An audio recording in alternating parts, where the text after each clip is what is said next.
ว่าโอ้นอ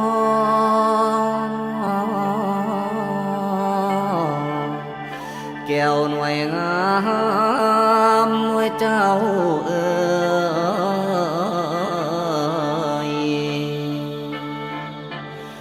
ข้าสิจากกล่าวตา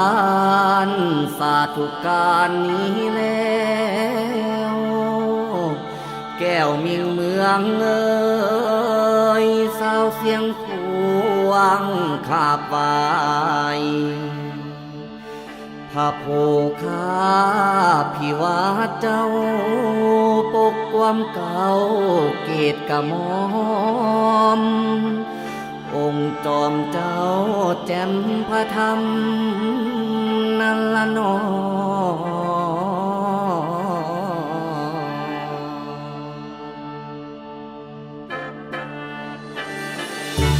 อิมินาสกกาเลนะโภคาภิวัฒนะสุปฏิทิตังพุทธโภคาภิวัฒนังอภิปูชยามิสิริโภคานมาสโยมหาปุญโยมหาลาโภภวันตุเม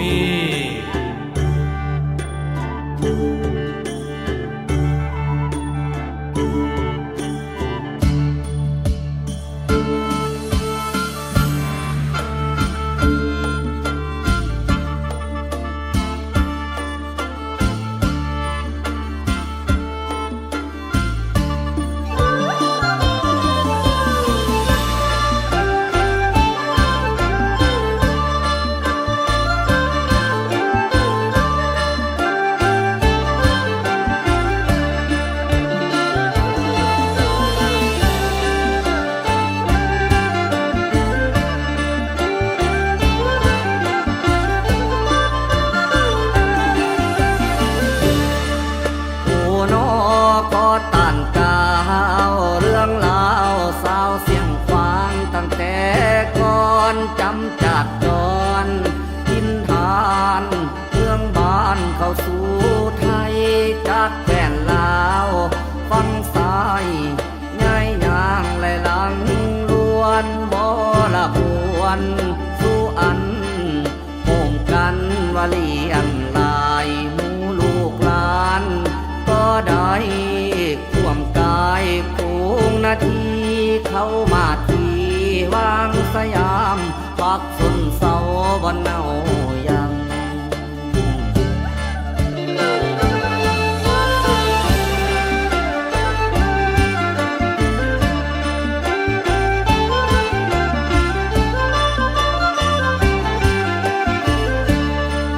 แม่นว่า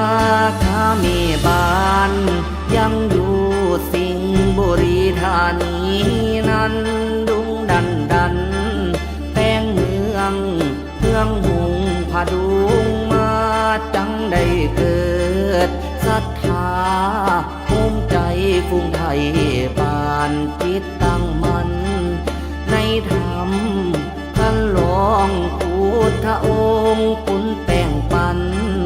ดำรงประสงค์รอองค์พระเจ้า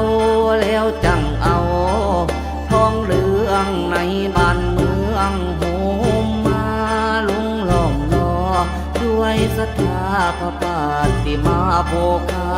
แก้วงามเกิดแถวแวววาวข้าวพิงลิงสะออนจังเทพไทยอักษรพรปันปุนแปงงามแท้ดีสมน้ำพระโภคาภิวัฒน์เถิด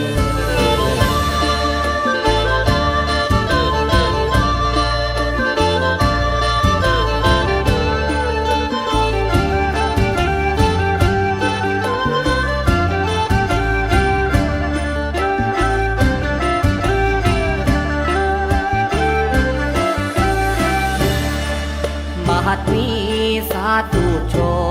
นสู่คนซื่นสะอ่อนสังวรไว้ตั้งเรื่องใสในคุณคุณโยอันยอดญาณนกย่อยังปฏิสถานวัดโภคาภิวัตน์นี้บางน้ำเชี่ยวคมบุรี ารมีลือเลืองดังกระเดืองดอกเมืองมุงแพ้ขาดจรเครื่องคุมคุ้มครองสาวประสาการบัดนี้สักตาขอพรให้ยืนมันหอดบ่อนบันผู้สาธุการในวันนี้สาธุการในยามนี้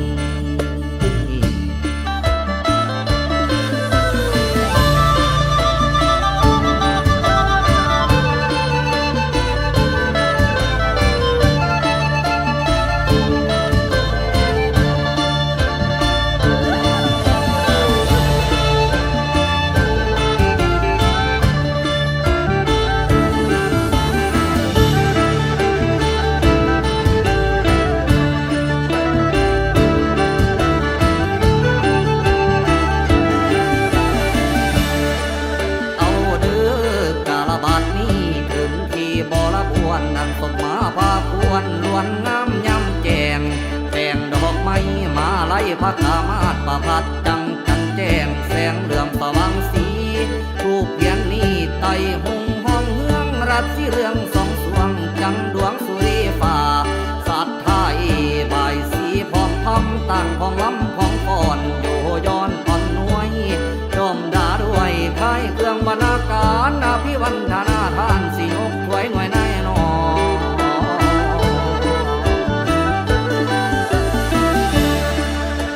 ขมอมโมลีกลมกาบมโนไม่ปลื้มปราบทราบซึ้งตรึงใจขอบุญญาบารมีพิสุทธิ์ใสหญิงลำและกายให้ห่างใจไพรีอย่าได้มีอันตรายกายกรรมด้วยเดชคุณพระธรรมช่วยคำทีวี